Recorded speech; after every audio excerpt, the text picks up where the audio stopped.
Attorney, nangungupahan lang ako pero pinayagan akong magpatayo. Ngayon, pinapaalis na ako. May habol ba ako?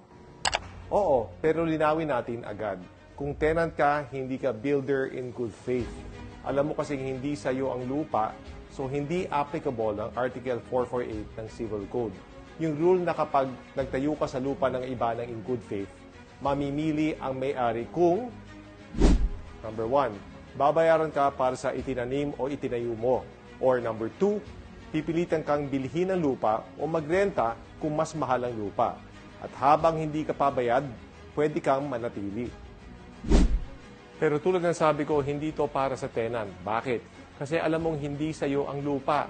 Ang batas na papasok, Article 1678 ng Civil Code. Pagtapos na ang upa, dalawa lang ang choices ng may-ari.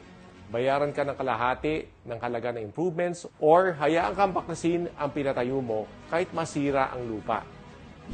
Tandaan, walang obligasyon ng owner na magbayad kung pipilian niyang ipabaklas. So ang default mo, magbaklas, hindi manatili. Pero may laban ka. Kung pinayagan ka magtayo, pinanood ka gumastos, tumagal ng maraming taon, at makikinabang siya sa bahay. Pwede mong i-argue ang just enrichment at estoppel. Ibig sabihin, hindi siya pwedeng umatras na parang wala kang ginastos. Hindi automatic na babayaran ka, but may legal angle ka para maningil kahit kalahati. Depende sa facts. Kaya't bago maksyon, lagi mo nang pag-isipan.